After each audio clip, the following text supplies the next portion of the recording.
বেরামগঞ্জের মোড়ে মোড়ে যাত্রা গানের আসর হয়, যাত্রা গানের কারণে আজ দেশে খোদার গজব হয়, ঠিক কিনা?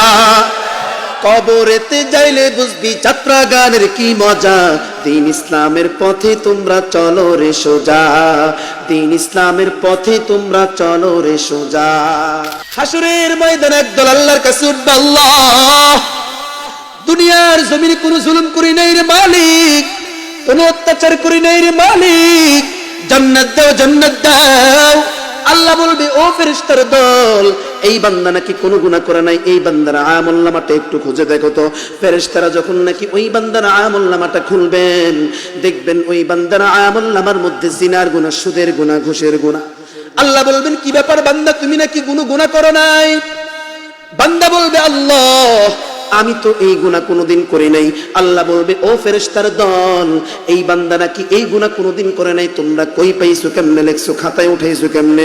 ফেরেশতারা বলবে, আল্লাহ আপনার আইন অনুযায়ী লিখলাম। আপনার আইন হলো যেই চুরি করে তার যেমন অপরাধ, আর যেই চুরির সহযোগিতা করে তারও তেমন অপরাধ।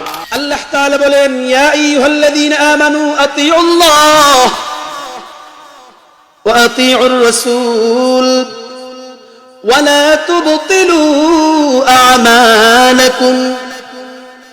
আল্লাহ বলেন, আমার আনুগত্য করো এবং নবীর আনুগত্য করো। সাবধান, তোমার আমল যাতে কোনো গুনাহের কারণে বিনষ্ট না হয়। বলে, আমল কেমনে বিনষ্ট হবে, কি করলে আমল বিনষ্ট হবে? আমল বিনষ্ট হওয়ার পিছনে তিনটা মারাত্মক গুনাহ, তিনটার মধ্যে এক নাম্বার হলো শিরিক। শিরিক এমন মারাত্মক গুনাহ, দুনিয়াতে যারা নাকি শিরিক করবে আমার আল্লাহ তাদের ইবাদতকে বিনষ্ট করে ফেলবে। শিরিক এমন মারাত্মক গুনাহ। বলে, শিরিক কারে কয়, কেমনে শিরিক হয়? উলামায়ে কেরাম এই শিরিককে দুই ভাগে ভাগ করেছেন। যাদের হৃদয়ে আছে আল্লাহর ভয়, তারা কভু পথ ভুলে যায় না। আল্লাহর প্রেম ছাড়া এই দুনিয়া কারো কাছে কোনো কিছু চায় না, কারো কাছে কোনো কিছু চায় না। যাদের হৃদয়ে আছে আল্লাহর ভয়, তারা কভু পথ ভুলে যায় না। রাতের আধারে যারা সিজদাতে রয়, দু চোখের স্রোতে নদী যেন বয়। রাতের আধারে যারা সিজদাতে রয়, দু চোখের স্রোতে নদী যেন বয়। ছলনার হাত ছানি যতই আসুক, ছলনার হাত ছানি যতই আসুক, পিছনে ফিরেও তাকায় না। যাদের হৃদয়ে আছে আল্লাহর ভয়, তারা কভু পথ ভুলে যায় না। দিন কায়েমের পথে যারা অবিচল, তারা হলো আল্লাহর প্রিয়জন। বাতিলের কাছে যারা হার মানে না, সংগ্রাম করে যায় আমরণ। হেরার আলোতে যার হৃদয় রঙিন, হাতে আল কোরআনের দীপ্ত সঙ্গীন। সত্যের পথে যারা নিবেদিত প্রাণ, সত্যের পথে যারা নিবেদিত প্রাণ, শত্রুকে কভু ভয় পায় না। যাদের হৃদয়ে আছে আল্লাহর ভয়, তারা কভু পথ ভুলে যায় না। আলহামদুলিল্লাহ, খাসনগর যুব সমাজের উদ্যোগে আয়োজিত আজকের এই 14তম বার্ষিক ওয়াজ মাহফিলের সম্মানিত সভাপতি, বিশেষ অতিথি, প্রধান অতিথিবৃন্দ, আল্লাহ তাআলার প্রিয় বান্দা জনাব হযরত মুহাম্মদুর রাসূলুল্লাহ সাল্লাল্লাহু আলাইহি ওয়াসাল্লামের উম্মতগণ, আল্লাহ তাআলার কাছে লাখো কোটি শুকর ও সুজুদ যে আল্লাহ রাব্বুল আলামিন আমাকে আপনাকে দুনিয়ার সমস্ত কাজ থেকে বিরত রেখে দুনিয়ার সবচেয়ে সর্বশ্রেষ্ঠ জায়গা, সবচেয়ে উত্তম জায়গা জান্নাতের বাগানে আসার বসার তৌফিক দান করেছেন। কোরআন ও হাদিস থেকে সংক্ষিপ্ত আলোচনা শোনার মতো সুযোগ করে দিয়েছেন। আল্লাহ পাক আমাদেরকে ভালো রেখেছেন, সুস্থ রেখেছেন। এজন্য সকলে অন্তর থেকে জবানটা খুলে ঈমানের আওয়াজকে উঁচু করে কালিমাতুশ শুকর আদায় করি, আলহামদুলিল্লাহ। যে আয়াত আমি তেলাওয়াত করলাম এবং নবী করিম সাল্লাল্লাহু আলাইহি ওয়াসাল্লামের অসংখ্য হাদিস থেকে, অগণিত হাদিস থেকে একটি হাদিস পড়েছি। আয়াত হাদিসের আলোকে ইখলাসে রুহানিয়তের সমন্বয়ে কিছু কথা আমাকে বলার এবং আপনাদেরকে শুনবার মতো হিম্মত, ধৈর্য, তৌফিক আল্লাহ পাক আমাদের সকলকে দান করুক। আশ্চর্য, এতগুলো মানুষ আমিনের আওয়াজ এত আসতে, জোরে বলেন আমিন। আমি এতক্ষণ ঘুমাইছেন কারা কারা দেখছি আমি, আর আমি যেহেতু এখন বসছি, এখন আর ঘুমানোর কোনো সুযোগ। আজকে দেখাই দিতে হবে যে খাসনগরের যুবকদের শক্তি কেমন আর মুরব্বীদের শক্তি কেমন। হ্যাঁ, মুরব্বীরা সামনে বসছে, যুবকরা কই? এই যে হ্যাঁ, দুই একজন পাইতেছি। কই খাসনগর? আর কই? এরা কই? দেখি হাত তুলুন তো, খাসনগরে কে কে আছে? মাশাআল্লাহ, হাত নামান। আজকের মাহফিলে আওয়াজ দিতে হবে, ঘুমানো যাবে না। কে কে রাজি আছেন? হাত তুলবেন না ইনশাআল্লাহ বলেন। মানে ঘুমানোর কোনো সুযোগ নাই, ঘুমানোর কোনো, যে পাশে ঘুমাবে এরা ধাক্কা দিয়ে উঠাইতে হবে। পারবেন? কোনো ঘুমানোর সুযোগ না। আর কথা বলার তো সুযোগই নেই। আপনারা তো জানেনই, যেহেতু আমি খাসনগরের ইমাম, আর আমার অবস্থা তো জানেনই যে আলোচনার মাঝখান দিয়ে কোনো কথা বলার সুযোগ থাকে না। তো যাই হোক, দেখি আপনাদের আওয়াজ কেমন। তাকবীর দেন তো, লিল্লাহি তাকবীর, লিল্লাহি তাকবীর, লিল্লাহি তাকবীর। আরো দিতে হবে। বাচ্চাদের আওয়াজ আপনাদের থেকে বেশি কেন? বাচ্চাদের থেকে আপনাদের আওয়াজ বেশি হবে। এখন যুবকরা আওয়াজ দেন, লিল্লাহি তাকবীর। বুড়ারা বাদ, বুড়ারা পরে, আগে যুবকরা লিল্লাহি তাকবীর। চমৎকার। এখন মুরব্বীরা দেখি, লিল্লাহি তাকবীর। তোমাদেরকে ফেল করে ফেলছো মুরব্বীরা। মনে করছি মুরব্বীরা বুড়া মানুষ, শক্তি নেই। আলহামদুলিল্লাহ, আপনাদের চেয়ে শক্তি ভালো আছে। এখন সবাই মিলে একসাথে নারায়ে তাকবীর, দিন ইসলাম, দিন ইসলাম, আল কোরআনের আলো, নারায়ে তাকবীর। এরকম আওয়াজ যাতে পুরো আলোচনায় থাকে, ঠিক আছে ইনশাআল্লাহ। আল্লাহ পাক আমাদেরকে এখানে এনেছেন, এটা আসলে অত্যন্ত সৌভাগ্যের বিষয়। এই যে এখানে আসছেন, বসছেন, আপনাদের কাছে কোনো এটা সাধারণ জায়গা মনে হচ্ছে? নায়ের আওয়াজ এত আসতে কেন? কি সাধারণ জায়গা মনে হচ্ছে? বাহ্যিক ভাবে দেখা যাচ্ছে এটা দুনিয়ার কোনো মজলিস, কিন্তু হাদিসের কথা অনুযায়ী এটা জান্নাতের বাগান।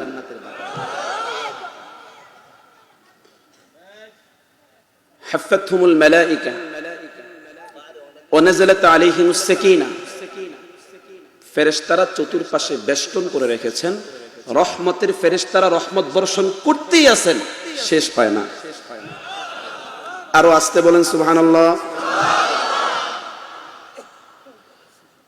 দুনিয়াতে যারা ওয়াজ মাহফিলে অংশগ্রহণ করবে, যারা যাবে এই ওয়াজ মাহফিলগুলো করবে, আল্লাহ পাক তাদের জন্য ওই পরকালেও এরকম একটা মাহফিলের ব্যবস্থা করে রেখেছেন।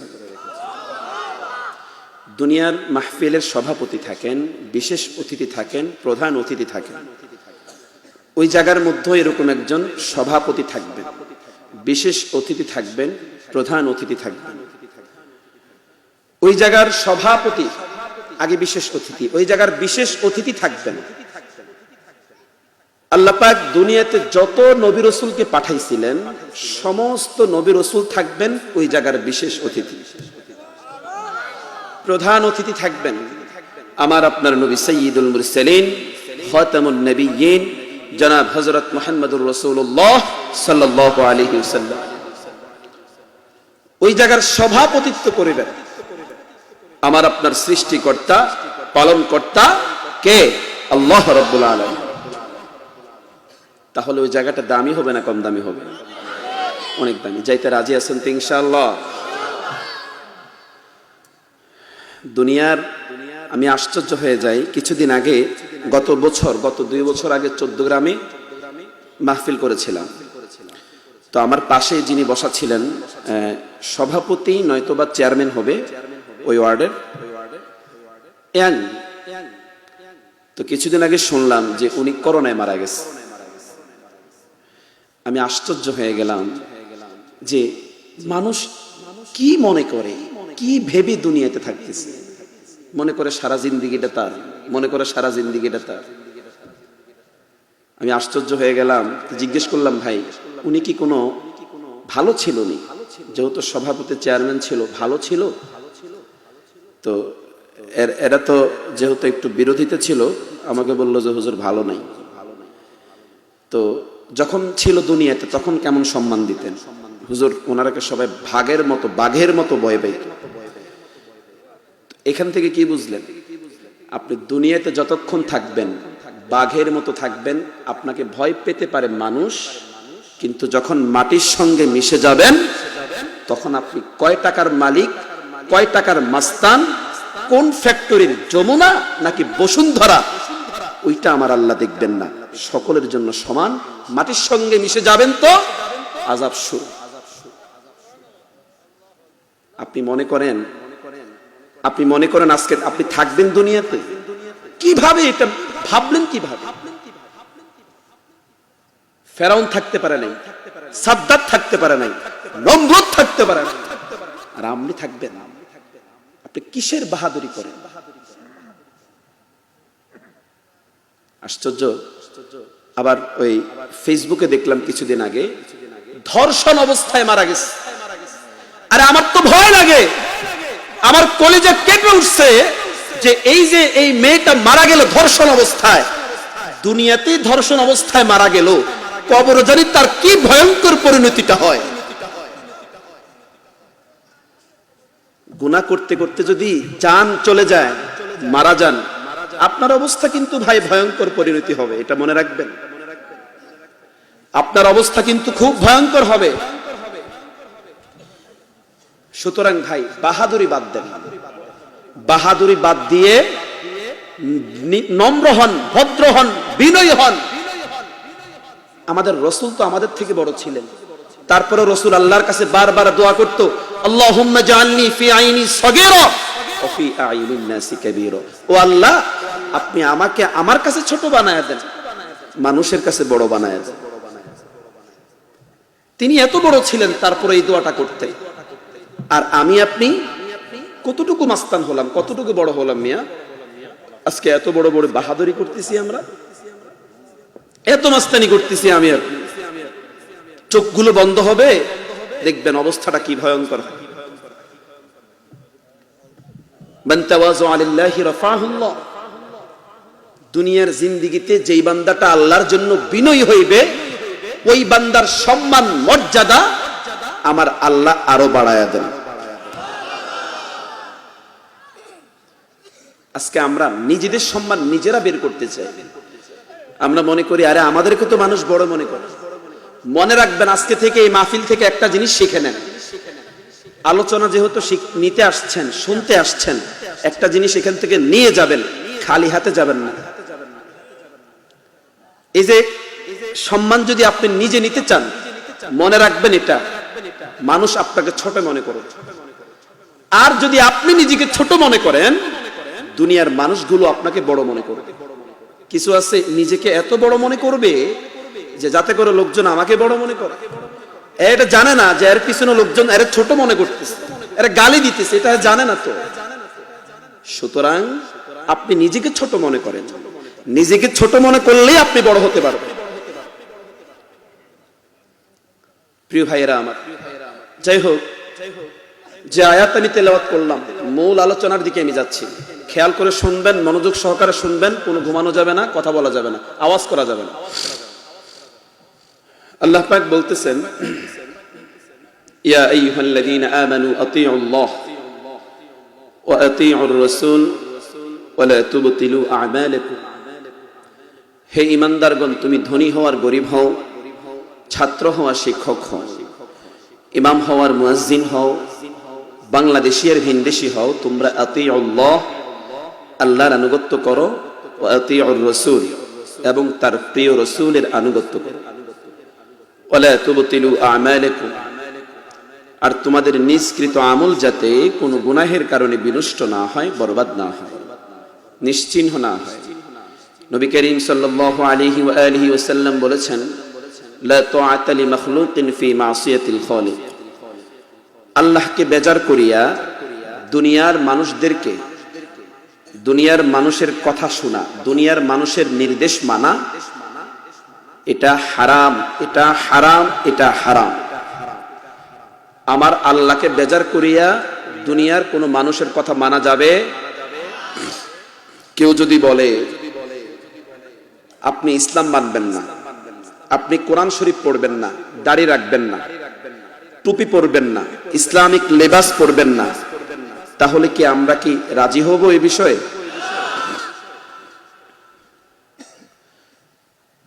আল্লাহ পাক মুমিনদেরকে উদ্দেশ্য করে বলছেন, প্রত্যেকটা জিনিসই মুমিনকে, কারণ মুমিনের জন্যই শুধু জান্নাত। এই জন্য আল্লাহ তাআলা বলেন, ইন্নাল্লাহা ইশতারা মিনাল মুমিনিনা আনফুসাহুম ওয়া আমওয়ালাহুম বিআন্না লাহুমুল জান্নাহ। নিশ্চয় আমি মুমিনের জান মাল ক্রয় করেছি, তাকে আমি আল্লাহ এর পরিবর্তে কি দিয়েছি? জান্নাত দিয়েছি। তাহলে আমরা জান্নাতের মালিক, আর আমাদের জান মালের মালিক কে? আওয়াজ দিয়ে বলেন কে? কিন্তু অদ্ভুত বিষয় হলো, জান্নাতের মালিক আমরা, কিন্তু এই জান্নাতটা কি আমাদের কাছে আছে? কার কাছে? জানমালের মালিক আল্লাহ, কিন্তু এই জানমাল আমাদের কাছে। কারণ কি? উল্টা কেন হলো? কারণ জান্নাত তো আমাদের কাছে থাকার কথা। বলে আল্লাহ পাক কিছু দিনের জন্য আমানত দিয়েছেন। কিছুদিন, কয়দিন বাঁচবেন এটার কি কোনো গ্যারান্টি আছে? 50 বছর গ্যারান্টি আছে? 30 বছর, 10 বছর, 10 সেকেন্ড নিঃশ্বাসের নাই, যে কোনো সময় চলে যেতে পারি আমি আপনি। এবার সহজ প্রশ্ন, সকলে এক কণ্ঠে জবাব দিবেন, পৃথিবীর সকল মানুষ কার বান্দা, কার সন্তান? আদম আলা নবিয়্যিনের সন্তান, মা হুয়া আলাইহিস সালাম। পৃথিবীর সকল মানুষ আল্লাহর বান্দা হিসেবে, আদম নবীর সন্তান হিসেবে, এক হিসেবে আমরা আপন ভাই বোন। কারণ একই আল্লাহর বান্দা, একই পিতার সন্তান, ওই হিসেবে আপন ভাই বোন ধরা যায়। তো ওই হিসেবে তো আল্লাহ পাক সকলকে জান্নাত দেওয়ার কথা, কিন্তু জান্নাত কি সবাই পাবে? কারা পাবে? যারা মুমিন। কারা মুমিন? যারা আল্লাহ এবং তার রাসূলের প্রতি ঈমান এনেছেন। কারা ঈমান আনছেন? আমানতু বিল্লাহি ওয়া মালাইকাতিহি ওয়া কুতুবিহি ওয়া রুসুলিহি ওয়াল ইয়াউমিল আখির ওয়াল কদরি খাইরিহি ওয়া শাররিহি মিনাল্লাহি তাআলা ওয়াল বা'সি বা'দাল মাউত। এই তো আমরা ঈমান নিয়ে আসলাম, তাই না? আল্লাহ তাআলা বলেন, হে মুমিন, কোন বেঈমানকে বলেন নাই যারা শুধু মুমিন। তুমি চৌধুরী বংশের হও আর খান বংশের হও, তুমি দামিয়ার বেদামিয়ার গাছতলার পাঁচতলার মানুষ হও না কেন, তোমাদের সাথে আমি আল্লাহ বেচা কিনা করলাম। তোমরা যদি আমি আল্লাহ এবং রাসূলকে আনুগত্য করো, তাহলে তোমাদের জন্য থাকবে জান্নাত। আর সাবধান, তোমাদের আমল যাতে কোনো গুনাহের কারণে বিনষ্ট না হয়, বরবাদ না হয়। আল্লাহ এবং আল্লাহ রাসূলের আনুগত্যের মধ্যে আমল আছে। আনুগত্য আর ভালোবাসা, পার্থক্য বুঝতে হবে এখানে। দুইটা কিন্তু ভিন্ন জিনিস। এই মনোযোগ সহকারে শুনবেন, একদম গভীর মনোযোগ লাগায়া। মুহাব্বত ভালোবাসা আর আনুগত্য ভিন্ন জিনিস। উদাহরণস্বরূপ, আপনারা আমাকে ভালোবাসেন, তো কেউ আমার আনুগত্য করেন না, ভালোবাসেন সবাই। যদি আপনারা আমার আনুগত্য করতেন, আমার টুপি, আমার লেবাস, আমার দাড়ি সব কিছুর সাথে আপনার কিন্তু ম্যাচিং হয়ে যেত, কিন্তু আপনি আমাকে ভালোবাসতেন ঠিক, কিন্তু আনুগত্য করলেন না। ওই আবু জাহেল, আবু লাহাব, আবু তালেব এরা নবীকে ভালোবাসতো কিন্তু নবীর আনুগত্য করত না। আর আল্লাহ তাআলা এমনটা বলেন নাই, বলেছেন মুহাম্মদ নবীর আনুগত্য করো। এবার বোঝেন অনুসরণ অনুকরণ কাকে বলে। সন্তান মায়ের অনুসরণ করে, বাবার অনুসরণ করে, বড় ভাই তার বড়দেরকে সে অনুসরণ করে। আমি যেভাবে খাই সন্তানও ভাবে খায়, আমি যেভাবে ঘুমাই সন্তানও ভাবে ঘুমায়, আমি যেইভাবে যেই তরিকায় খানা খাই সন্তানও ওই তরিকায় খানা খাওয়ার ফিকির করে। আমি যেইভাবে মানুষের সাথে কথা বলি সন্তান ওইভাবে কথা বলার চেষ্টা করে। আমি যেইভাবে যেই থিওরিতে ঘর সংসার চালাই, ব্যক্তি জীবন চালাই, সন্তান ওই সব কিছুকে ফলো করে। এটা হলো অনুসরণ অনুকরণ। আর এই অনুসরণ অনুকরণ ছাড়া নবীর পূর্ণ শাফায়াত পাওয়া যাবে না। নবী বলেন, যে ব্যক্তি আমার আনুগত্য করবে সে জান্নাতের মেহমান। قال النبي صلى الله عليه وآله وسلم كل أمتي يدخلون الجنة إلا من أبى قيل من أبى قال من أطاعني دخل الجنة ومن عصاني فقد أبى। আল্লাহর নবী বলেন, দুনিয়ার সমস্ত মুমিন হলো জান্নাতের মেহমান, শুধুমাত্র যারা আমার স্বীকার করে তারা ব্যতীত। ইলা ইয়া রাসূলুল্লাহ মান আবা, কে আপনাকে অস্বীকার করে? পয়গম্বর জবাব দিলেন, যারা আমার আনুগত্য করে না তারা আমার অস্বীকার করে। কেমনে আনুগত্য করবা? নবীর আদর্শ বাস্তবায়ন করার মাধ্যমে তুমি নবীর আনুগত্য করবা। কেমনে বাস্তবায়ন করবা? তুমি তোমার নিজের দিকে তাকিয়ে দেখো, হাতের আঙ্গুলের নখগুলো কাটবা। যদি বলো নবীর সুন্নত তরিকা মতো আমি নখগুলো কেটেছি, তাহলে বুঝবা তুমি নবীর আনুগত্য করো, প্রমাণ হয়ে গেল তুমি নবীকে মানো। আর যদি বলো কাটি নাই, প্রমাণ হয়ে গেল তুমি নবীকে মানো না। মাথার চুলের দিকে তাকায় দেখো, যদি বলো নবীর সুন্নত তরিকা মতো আমি চুলগুলো কেটেছি, তাহলে বুঝবা তুমি নবীর আনুগত্য করো, প্রমাণ হয়ে গেল তুমি নবীকে মানো। আর যদি বলো কাটি নেই, প্রমাণ হয়ে গেল তুমি নবীকে মানো না। আর যে ব্যক্তি নবীকে মানবে না সে সহসাই জান্নাতে যাইতে পারবে না। হামসুরাত হামসিরাতে মুস্তাফা দর তামামি হালে উকুন ইত্তিবা ইত্তিবা'i সুন্নতে খায়রুল বাশার গীর লাজিম তাবয়াবি بصر من أحب سنتي قولي رسول مزدائے کنا معی ہم کن قبول۔ ভাইরা আমার, নবীর রাস্তা হচ্ছে ডান দিকে, উম্মত চলে বাম দিকে। নবীর রাস্তা হচ্ছে এই দিকে, উম্মত চলে ওই দিকে।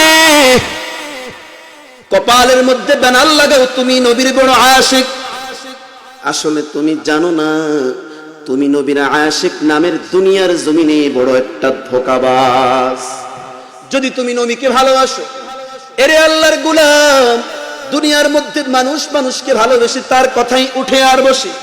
যদি তুমি নবীকে ভালোই বাসো, তাহলে বলো নবীর সুন্নতের টুপি মাথায় দিতে তোমার বাধা কেন? নবীর সুন্নতের দাড়ি গালে লাগাইতে তোমার বাধা কেন? নবীর সুন্নতের পোশাকটা তোমার বডির মধ্যে লাগাইতে সমস্যাটা কোথায়?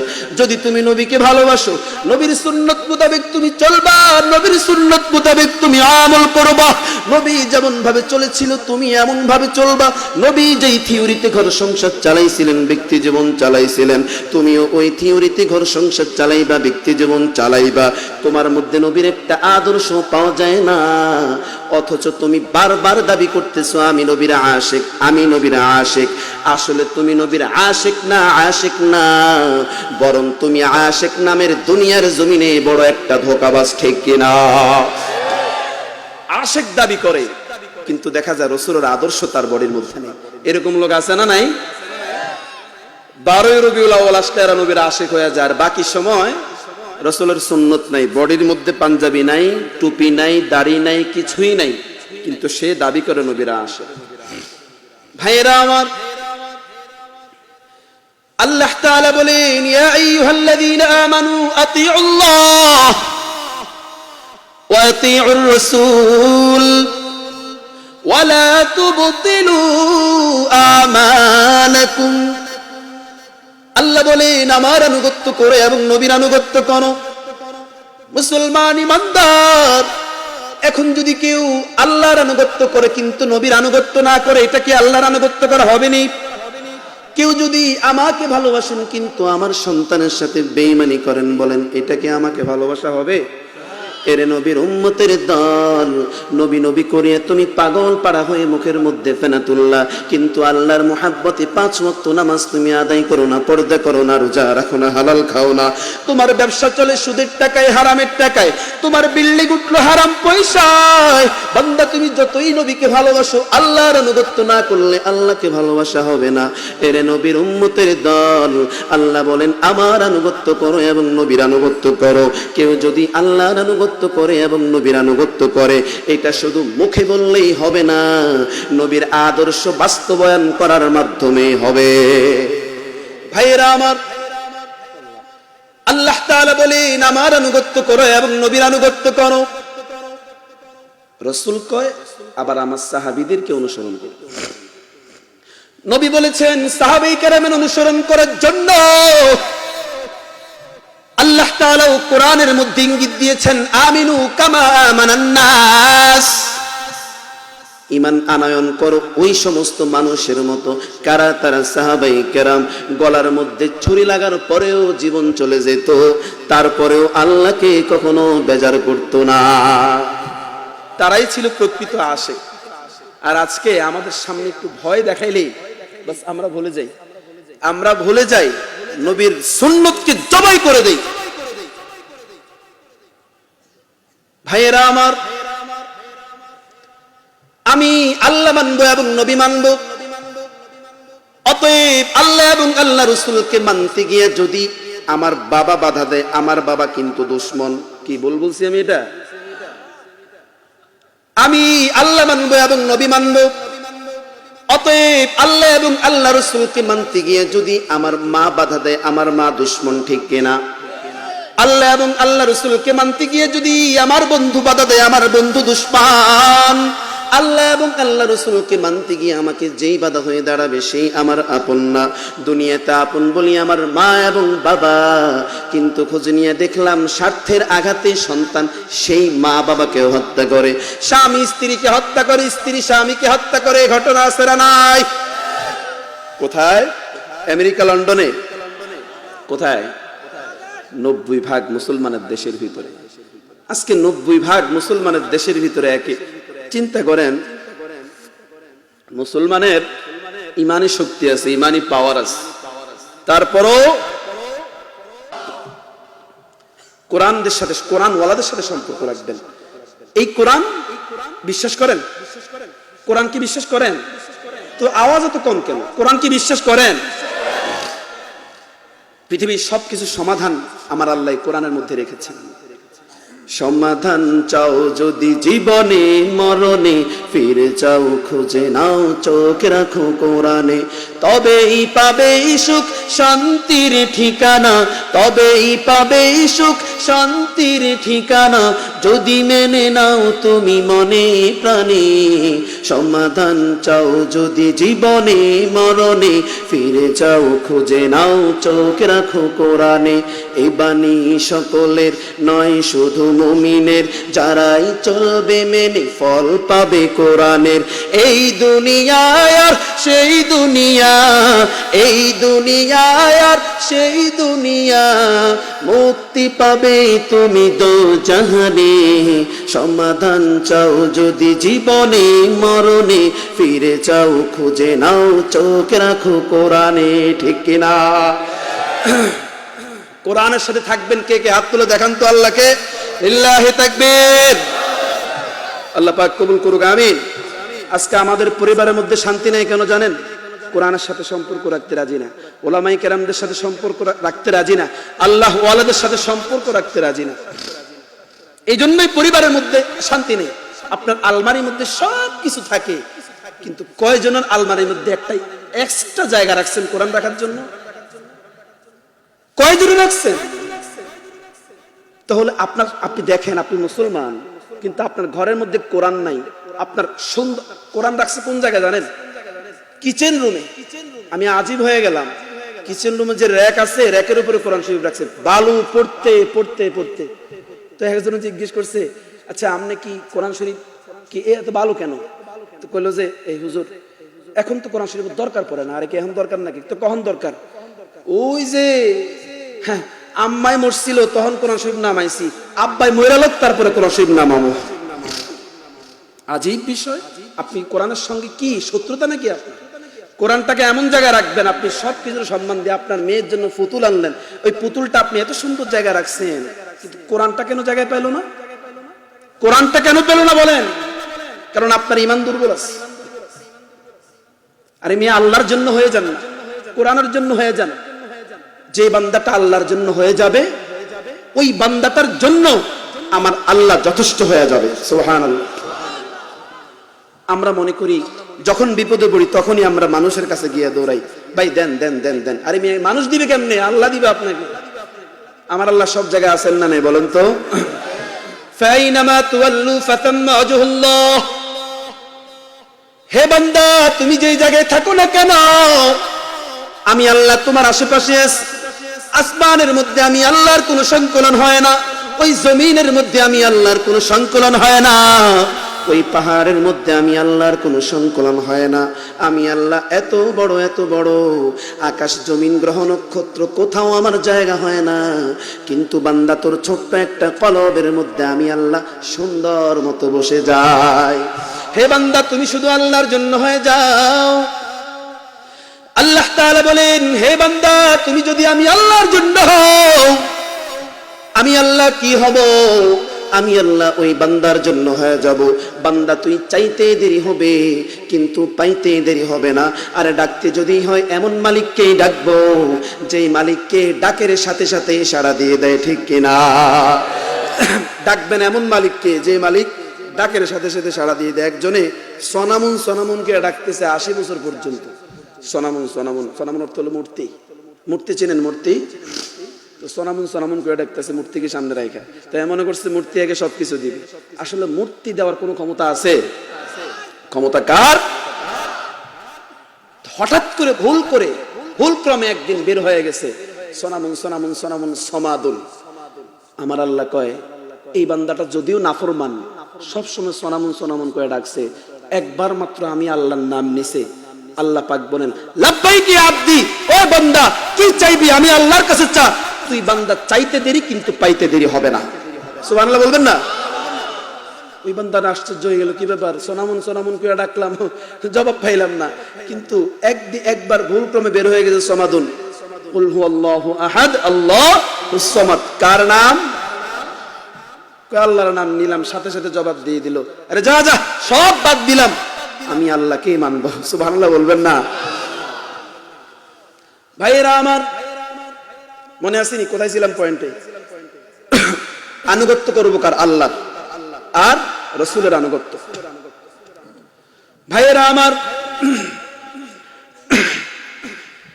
আল্লাহ তাআলা বলেন, ইয়া আইয়ুহাল্লাযীনা আমানু আতিউল্লাহ ওয়া আতিউর রাসূল ওয়ালা তুবতিলু আমালাকুম। আল্লাহ বলেন, আমার আনুগত্য করো এবং নবীর আনুগত্য করো।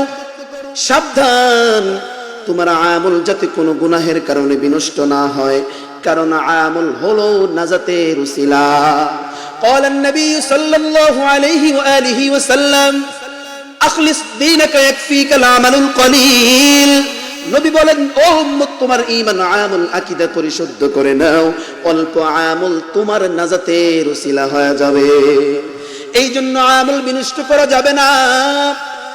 লুকমান হাকিম বলেছেন, দুনিয়ার মানুষ সাবধান, কোনোভাবেই তোমার আমল যাতে বিনষ্ট না হয়, কারণ ইন্না শিরকা লাযুলমুন আযীম, নিশ্চয় শিরিক এত মারাত্মক, এত জুলুম, তুমি যদি বান্দা শিরিক করো তাহলে কিন্তু তোমার গুনাহগুলো, তোমার ইবাদতগুলো বিনষ্ট হয়ে যেতে পারে। কে বলেছেন? লোকমান হাকিম। চিনেন? আরে নাম শুনছেন কখনো? লোকমান হাকিমের নাম শুনছেন না আপনারা? আওয়াজ দেয় না। এই লোকমান হাকিম আল্লাহ পাক তাকে এতই কবুল করেছেন যে তার নামে কোরআনুল কারীম একটা সূরা নাজিল করে দিয়েছেন। সুবহানাল্লাহ বলবেন না? ঘুমায় গেছেন নাকি? হ্যাঁ রে, আলোচনা মাত্র শুরু হয়েছে, ঘুমানো যাবে না, কথা বলা যাবে না, ডিস্টার্ব করা যাবে না। তো লোকমান হাকিমকে আল্লাহ পাক এতই কবুল করেছেন, একটা সূরা নাজিল করছে। তো এই লোকমান হাকিমের নাম কি আপনারা শুনেন নাই কখনো? বলার পরে বলেন আর কি, ওষুধ না দিলে জাতি যেমন সুস্থ হয় না, ঠিক তেমনি ভাবে মুসলমানদের ইমানের মধ্যে আঘাত না দিলে মুসলমানদের ইমান বৃদ্ধি পায় না। এই জন্যই যুগে যুগে নাস্তিকরা আসতেছে মুসলমানদের ইমান বৃদ্ধি করার জন্য। এরা আমাদেরকে ধাক্কা দেয় আর আমাদের ইমানি পাওয়ার বেড়ে যায়, ঠিক না? আজকে পৃথিবীটা আল্লাহ পাক এমনি উল্টাই দিতে পারতো, এমনি ঠিক ধরে এমনি উল্টাই দিতে পারতো, কিন্তু দেয় নাই। কারণ জানে আল্লাহ পাক দেখতেছেন যে ছোট ছোট কওমি মাদ্রাসার বাচ্চারা সেই 3টার দিকে উঠে আল্লাহর কাছে দোয়া করতেছে, আল্লাহ আপনি পৃথিবীর জমিনে শান্তি রহম করেন, আপনি পৃথিবীর জমিনে শান্তি বর্ষণ করেন। তো তারা ভোর রাতে উঠে উঠে আপনার জন্য দোয়া করে। আমার বিশ্বাস আল্লাহওয়ালাদের কান্নার কারণে, বাচ্চাদের কান্নার কারণে এখনো পর্যন্ত আল্লাহ পাক পৃথিবীটা টিকায় রাখছে, নয়তো বা কবে ধ্বংস হয়ে যেত মিয়া। তো লোকমান হাকিমকে আল্লাহ পাক দুনিয়াতে পাঠাইছেন। দেখতে কালো, কেমন কালো? আওয়াজ দিতে হবে তো। দেখতে কেমন? কালো। পায়ের পাতাগুলো ছিল বড় বড়, ওই যে আমেরিকা, নাইজেরিয়া মানুষদের মতো কালো ছিল। তো তিনি কালো হইলে কি হয়েছে? আরে আপনি সুন্দর হতে পারেন, চমৎকার হতে পারেন, কিন্তু আপনার ইমানের মধ্যে যদি ইমানের দৌলত না থাকে, মালিকের কাছে আপনার কোনো দাম থাকবে না। লোকমান হাকিম কালো ছিল, কিন্তু ইমানি পাওয়ার ছিল তার অনেক বেশি। আল্লাহ পাক তাকে এতই কবুল করেছেন, এত জ্ঞান দান করেছে যে লোকমান হাকিমকে তার মুনিব একদিন লোকমান হাকিমকে বলতেছে, ও লোকমান, একটা কাজ করো, তুমি একটা বকরি জবাই দিবা। এই মনোযোগ সহকারে শুনবেন, তুমি একটা বকরি জবাই দিবা। ওই বকরিটা জবাই দিয়া ওটার মধ্যে সবচেয়ে ভালো জিনিস যেটা আছে ওইটা আমার কাছে আইনা দিবা। তো লোকমান হাকিম কি করছে? একটা বকরি জবাই দিছে, ওটার মধ্যে ভালো জিনিস যেটা কলব, অন্তর অর্থাৎ হৃদপিণ্ড যেটা আছে ওইটা ওনার মুনিবের কাছে আইনা দিছে। তো ওনার মুনিব বললো আবার আরেকটা বকরি জবাই দাও। আরেকটা বকরি জবাই দিছে, ওটার মধ্যে সবচেয়ে খারাপ জিনিস যেটা আছে ওইটা এনে দাও। খারাপ জিনিস এনে দিছে কোনটা? আগে যে হৃদপিণ্ডটা এনে দিছে, দ্বিতীয়বার ওইটা এনে দিছে। তো লোকমান হাকিম বলল, বুঝলাম না তো কিচ্ছু। যখন বললাম ভালো জিনিস আনার জন্য, ভালো কলব, ভালো জিনিস আনার জন্য, তখনও দিলা কলব। যখন বললাম খারাপ জিনিস আনার জন্য, তখনও দিলা কলব। কারণ কি? পার্থক্য হইলো কোথায় দুইটার? লোকমান হাকিম জবাব দিতেছে, আমার মুনিব, আপনি যখন বলেছেন ভালো জিনিস দেওয়ার জন্য, তখনও দিলাম কলব। আপনি যখন বলেছেন খারাপ জিনিস দেওয়ার জন্য, তখনও দিলাম কলব। কারণ পয়গম্বর আরবি সাল্লাল্লাহু আলাইহি ওয়া আলিহি ওয়াসাল্লাম বলেছেন, ইন্না ফিল জাসাদি মুদগা ওয়া ইযা সলুহাত সলুহাল জাসাদু কুল্লুহু ওয়া ইযা ফাসাদাত ফাসাদাল জাসাদু কুল্লুহু আলা ওয়া হিয়াল কলব। মানুষের অন্তরটা যদি ভালো থাকে, তার পুরো দেহটাই ভালো থাকে। মানুষের অন্তরটা যদি খারাপ হয়, তাহলে কিন্তু তার পুরো দেহটাই খারাপ হয়ে যায়। হে দুনিয়ার মানুষ, আপনার অন্তরটা যদি ভালো থাকে তাহলে আপনি ওয়াজ মাহফিলে আসবেন। আপনার অন্তরটা যদি খারাপ থাকে তাহলে কিন্তু আপনি গানের কনসার্টের মধ্যে যাবেন। লোকমান হাকিমের এত জ্ঞান, এত বুদ্ধি। ওই লোকমান বলেছে, ইয়া বুনাইয়া লা তুশরিক বিল্লাহ, এ সন্তান, শিরিক করবা না, শিরিক করবা না। শিরিক এমন মারাত্মক গুনাহ, ইন্নাশ শিরকা লাযুলমুন আযীম। এটা করা যাবে না। ইবাদত করবেন তো বিনষ্ট হয়ে যাবে শিরিক করলে। এই মিয়া, এখানে আসছেন শুধুমাত্র ওয়াজ বসেই চলে যাবেন তা নয়। এখান থেকে আজকে এগুলো নিয়ে যেতে হবে আপনাকে বাসায়, যে আমি যে ইবাদত করতেছি, এই ইবাদত কিন্তু বিনষ্ট হয়ে যাবে যদি আমি এই একটা গুনাহ করি, শিরিক। এই শিরিকটা করলে জীবনের হজ, যাকাত যা করলেন সব শেষ। এই ইবাদত, আরে আজকে তো সমাজের মধ্যে ইবাদত নিয়ে কোনো প্রতিযোগিতা হয় না। আজকে গ্রাম গঞ্জের মোড়ে মোড়ে যাত্রাগান, অশ্লীলতা, পালাগান, যাত্রাগানের কারণে মুসলমানদের অধপতন আজকে কপাল থেকে দূর হচ্ছে না, ঠিক কিনা বলেন? গ্রামগঞ্জের মোড়ে মোড়ে যাত্রা গানের আসর হয়, যাত্রা গানের কারণে আজ দেশে খোদার গজব হয়, ঠিক কিনা? কবরেতে যাইলে বুঝবি যাত্রা গানের কি মজা, দিন ইসলামের পথে তোমরা চলো রে সোজা, দিন ইসলামের পথে তোমরা চলো রে সোজা। চলতে রাজি আছি তো ইনশাআল্লাহ? হাত তুলে দেখান। আলহামদুলিল্লাহ, আমাদের বাংলাদেশে একটা সুন্দর, আমার কাছে ভালো লাগে এটা, কারণ পৃথিবীতে এই দৃশ্য কোথাও দেখবেন না। এত রাত ধরে, এত সময় ধরে মুসলমান বয়ান শুনে, এটা মাত্র একমাত্র এই বাংলাদেশে আছে, আর কোথাও নাই। ইন্ডিয়াতে 10টা 11টা 10টা পর্যন্ত হয় শুনেছি। তারপরও এই বলা যাবে না, সেই বলা যাবে না, হুজুর এটা বলবেন না, হুজুর ওইটা বলবেন না। আর আমাকে যদি এসে কেউ বলে হুজুর এটা বলবেন না, ওটা বলবেন না, আমি বলবো কি স্বাধীনতা কি তোমরা একাই আনছো? আমার দাদারা রক্তের বিনিময়ে এদের স্বাধীন করেছে মুসলমানদের জন্য, ঠিক কিনা? মুসলমানদের জন্য স্বাধীনতা, ইসলামের জন্য স্বাধীনতা। ইসলাম বাদ দিয়ে যদি অন্য কিছুর চিন্তা করা হয়, মুসলমানরা এক মুহূর্ত সহ্য করবে না, এক মুহূর্ত সহ্য করবে না, ঠিক কিনা বলেন? লা তাআতা লি মাখলুকিন ফি মাসিয়াতিল খালিক। আমি আমার মাখলুককে বেজার করতে রাজি আছি, কিন্তু খালিককে বেজার করতে রাজি নেই। আরে মাখলুককে বেজার হোক, সমস্যা নাই, আমি রাসূলের সুন্নাত মোতাবেক চলতে গেলে একজন কষ্ট পাবে, পাক, সমস্যা নাই। আমার আল্লাহ তো খুশি থাকবে, এগুলো থাকবে, কিছু বেঈমান বাতিল এগুলো থাকবে, এগুলো পৃথিবীতে থাকবে, স্বাভাবিক। কারণ যেই মাঠে এক পক্ষের খেলোয়াড়, ওই মাঠে কে গোল দিবে আর কে খাবে। যদি বাতিলও থাকে মুসলমানও থাকে, তাহলে দুইজনের মধ্যে সুন্দর লড়াই হবে। তবে কোরআনের কথা অনুযায়ী যা আল হক ওয়া যাহাকাল বাতিল, হক যখন চলে আসবে বাতিল থরথর করে কেঁপে উঠবে, একটাও থাকবে না। এই যে রাসূলের উপর আল্লাহ পাক কোরআনটা নাজিল করেছেন, মানুষের কল্যাণের জন্য নাকি অকল্যাণের জন্য বলেন তো?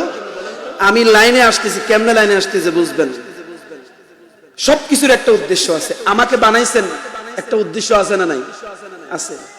দেখবেন ছোট ছোট বাচ্চারা খেলাধুলা করে, এই ছোট্ট পাতিল নিয়া, এটা নিয়া এটার মধ্যে পাতা কুচো কুচো করে ঢুকাবে, তো নাড়বে, তো মনে করে যে এটা তরকারি হচ্ছে, এটা ওর কাছে বাস্তবতা মনে হয়, তাই না? বাচ্চাদের কাছে। আবার বালু নিবে, বালু নিয়ে নাড়ানাড়ি করবে, তো নাড়ার পরে ও মনে করে যে ভাত হচ্ছে, তো এটা ওর কাছে বাস্তবতা, কিন্তু আমাদের কাছে এটা খেলা, তাই না? ওদের, আমি যখন নাকি বাড়ি করলাম, গাড়ি কিনলাম, এটা আমার কাছে বাস্তবতা মনে হয়, কিন্তু আমার মালিকের কাছে এটা খেলা। বুঝেন না কথা আপনারা? আল্লাহ পাক বলতেছেন, বান্দা তোমাদেরকে খেলার জন্য বানানো হয়নি, তো ইবাদতের জন্য বানাইলাম। তবে এই যে ইবাদত করবেন, এটা কিন্তু বিনষ্ট হয়ে যেতে পারে। কিসের কারণে? শিরিকের কারণে। আওয়াজ দিয়ে বলেন, কিসের কারণে? এইবার আসলে শিরিকের আলোচনা। ঠিকঠাক করে বসেন, গলা একটু কাছে দিয়ে নেন, ঘুম ভাঙেন। একটু নেড়ে ছেড়ে বসেন না, এমনি নেড়ে ছেড়ে বসেন। হাত তোলেন, হাত তোলেন, বুঝছি তাকবীর দিতে হবে। নারায়ে তাকবীর। এই পাশের আওয়াজ কই? তাই মিয়া, তোমরা যুবক মানুষ, আওয়াজ দাও জোরে জোরে। নারায়ে তাকবীর। দিন ইসলাম, দিন ইসলাম জিন্দাবাদ, জিন্দাবাদ। মাশাআল্লাহ, এই তো ঘুম আবার ভাঙছে। এখন আবার আলোচনার দিকে যাচ্ছি। আপনাদের কি, আপনারা কেমন মানুষ? আপনাদের ঘুম ভাঙায় ভাঙায় সামনের দিকে নিতে হয় আমার। তো শিরিক করলে গুনাহ, ইবাদত বিনষ্ট হবে। ভাইয়েরা আমার, মনোযোগ সহকারে শুনবেন। আল্লাহ তাআলা বলেন, ইয়া আইয়ুহাল্লাযীনা আমানু আতিউল্লাহ ওয়া আতিউর রাসূল ওয়া লা তুবতিলু আমালাকুম। আল্লাহ বলেন, আমার আনুগত্য করো এবং নবীর আনুগত্য করো। সাবধান, তোমার আমল যাতে কোনো গুনাহের কারণে বিনষ্ট না হয়। বলে আমল কেমনে বিনষ্ট হবে? কি করলে আমল বিনষ্ট হবে? আমল বিনষ্ট হওয়ার পিছনে 3টা মারাত্মক গুনাহ। 3টার মধ্যে 1 নাম্বার হলো শিরিক। শিরিক এমন মারাত্মক গুনাহ, দুনিয়াতে যারা নাকি শিরিক করবে, আমার আল্লাহ তাদের ইবাদতকে বিনষ্ট করে ফেলবে। শিরিক এমন মারাত্মক গুনাহ। বলে শিরিক কারে কয়, কেমনে শিরিক হয়? উলামায়ে কেরাম এই শিরিককে 2 ভাগে ভাগ করেছেন। আমরা আজকে চলাফেরার মধ্যে শিরিক করে ফেলে কিন্তু টের পাচ্ছি না। হাসরের ময়দানে একদল আল্লাহর কাছে উঠবে, আল্লাহ দুনিয়ার জমিনে কোনো জুলুম করি নাই রে মালিক, কোনো অত্যাচার করি নাই রে মালিক, জান্নাত দাও জান্নাত দাও। আল্লাহ বলবে, ও ফেরেশতার দল, এই বান্দা নাকি কোনো গুনাহ করে নাই, এই বান্দার আমলনামাটা একটু খুঁজে দেখো তো। ফেরেশতারা যখন নাকি ওই বান্দার আমলনামাটা খুলবেন, দেখবেন ওই বান্দার আমলনামার মধ্যে জিনার গুনাহ, সুদের গুনাহ, ঘুষের গুনাহ। আল্লাহ বলবেন, কি ব্যাপার বান্দা, তুমি নাকি কোনো গুনাহ করো নাই? বান্দা বলবে, আল্লাহ আমি তো এই গুনাহ কোনোদিন করি নাই। আল্লাহ বলবে, ও ফেরেশতার দল, এই বান্দা নাকি এই গুনাহ কোনোদিন করে নাই, তোমরা কই পাইছো, কেমনে লেখছো, খাতায় উঠাইছো কেমনে? ফেরেশতারা বলবে, আল্লাহ আপনার আইন অনুযায়ী লিখলাম। আপনার আইন হলো যেই চুরি করে তার যেমন অপরাধ, আর যেই চুরির সহযোগিতা করে তারও তেমন অপরাধ। আপনি চুরি করেন না, কিন্তু চুরির সহযোগিতা করেছেন, গুনাহ কি কম হবে নাকি? আওয়াজ দিয়ে বলেন। আপনি গুনাহ করলেন না, কিন্তু গুনার ব্যবস্থা করে রেখেছেন, গুনাহ কিন্তু কম হবে না।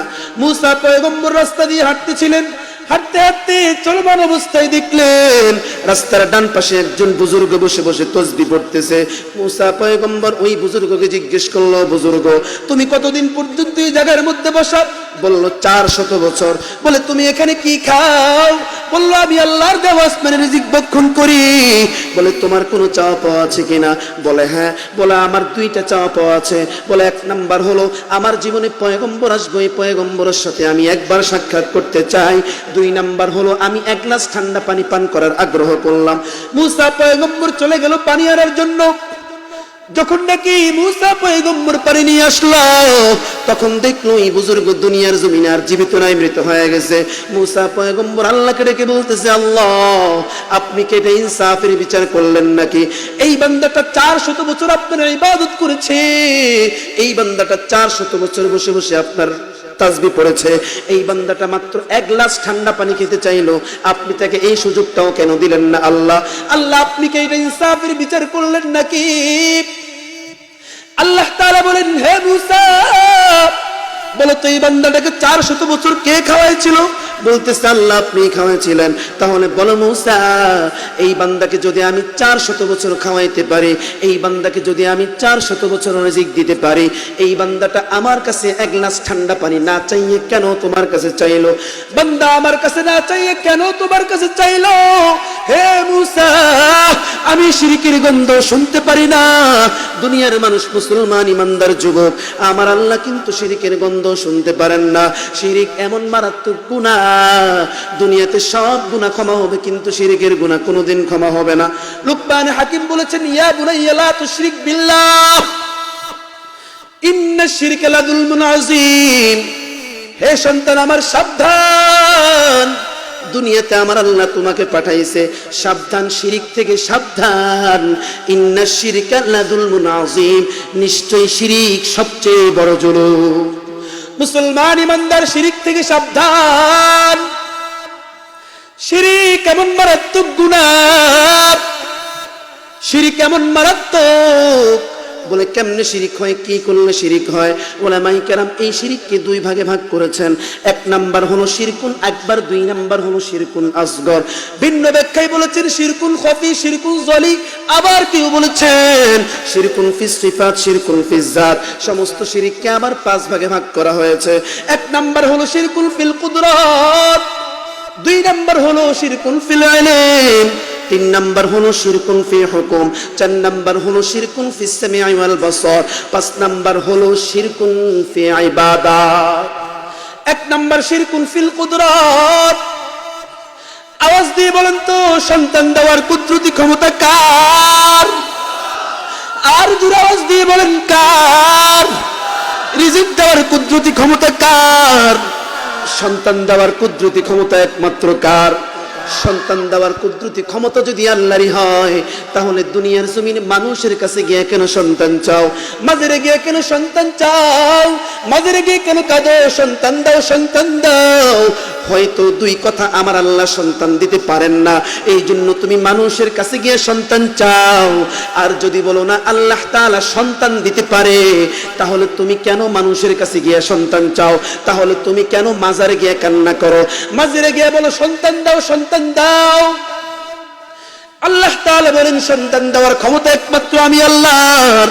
চাইলে আমি কাউকে ছেলে দেই, আবার কাউকে মেয়ে দেই, আবার কাউকে কোনোটাই দেই না, আবার কাউকে দোনোটাই দেই। এটা একমাত্র ক্ষমতা আমি আল্লাহর।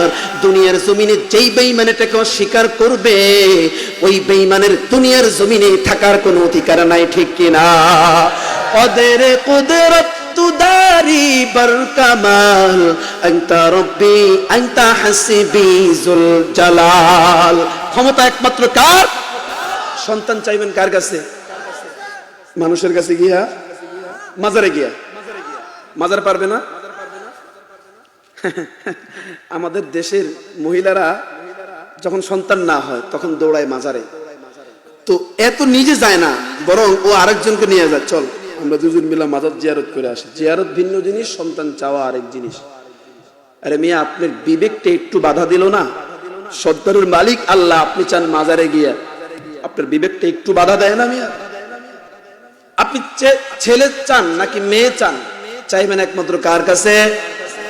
আওয়াজ কই মিয়া, কার কাছে চাইবেন? আর বেঈমানারা আরেক দিক দিয়ে স্লোগান দেয় যে সন্তান একটা হইলে এনাফ, দুইটা হইলে এনাফ, আর লাগবে না। তারা স্লোগান দেয়, তারা মুসলমানদের সন্তান কমাইতে চায়। কারণ কি জানেন? কারণ তারা জানে মুসলমান যদি আল্লাহু আকবার ধ্বনি দেয় তাহলে কিন্তু এরা থাকবে না, এরা ভেসে চলে যাবে। এটা এরা ভালো করে জানে। এই জন্যই তারা স্লোগান দেয়, কিন্তু তারা এই ওষুধ খায় না জন্ম নিয়ন্ত্রণের। খায় মুসলমানের বাচ্চা, খায় মুসলমানের বাচ্চারা। মিয়া, আমাদের সন্তান যাতে কমে। আরে তোরা কত বাটপারি করবি, কত চিটিংবাজি করবি? তোরা বাটপারি করার আগে তোদের বাপেরা বাটপারি করে গিয়েছে, একটাও পার পায় নেই। যারাই বাটপারি করেছে, ইসলাম নিয়ে ষড়যন্ত্র করেছে, যারা ইসলামকে স্তব্ধ করতে চেয়েছে, বরং তারা নিজেরাই স্তব্ধ হয়ে গিয়েছে, ঠিক কিনা বলেন? ফেরাউন থাকতে পারে নাই, নমরুদ, করুন, সাদ্দাত থাকতে পারে নাই, তুমি থাকবা কেমনি? তোমার আগে তারা কত চেষ্টা করে গেছে। হোটেলে ঢুকছে আম খাওয়ার লাগে, এই খাবার খাওয়ার লাগে। কি খাওয়ার লাগে? খাবার খাইতে। তো এখন খাবার নাই, টাইম শেষ হয়ে গেছে। তো বলতেছে যে খাবার তো নাই, তো কি দিব? টক ডাল আছে? জি আছে, টক ডাল দেন। তো ডাল খাচ্ছে, টক লাগে না। হ্যাঁ, বলতেছে, ভালো করে শুনবেন, ডাল খাচ্ছে, টক লাগে না। তো এখন কি দিয়ে টক বানাইছেন ভাই? কয় ভাই আম দিয়া। তো একটা আম দেন তো দেখি। আম তো নাই, সময় নাই। তাহলে আমের আটি আছে? কয় আটি ব্যবস্থা করা যায়। তো এরা আমের আটি আইনা দিছে, চুষতেছে, কিন্তু টক লাগে না। এই মগা, কি আমের আটি দিছিস কিন্তু টক তো লাগে না, কারণ কি? বলে টক লাগবো কেমনে? আমনি চষার আগে আর 13 জন এটাকে চুষে গেছে। এই বেঈমানের দল, নাস্তিকদের দল, তোরা আজকে কি বেঈমানি করবি? তোরা আজকে কি বেঈমান হইছ? তোদের আগে তোদের বাপেরা ইসলামকে ষড়যন্ত্র করেছে, ইসলামটাকে ধ্বংস করার চেষ্টা করেছে, বরং তারা নিজেরাই ধ্বংস হয়েছে, ঠিক কিনা বলেন?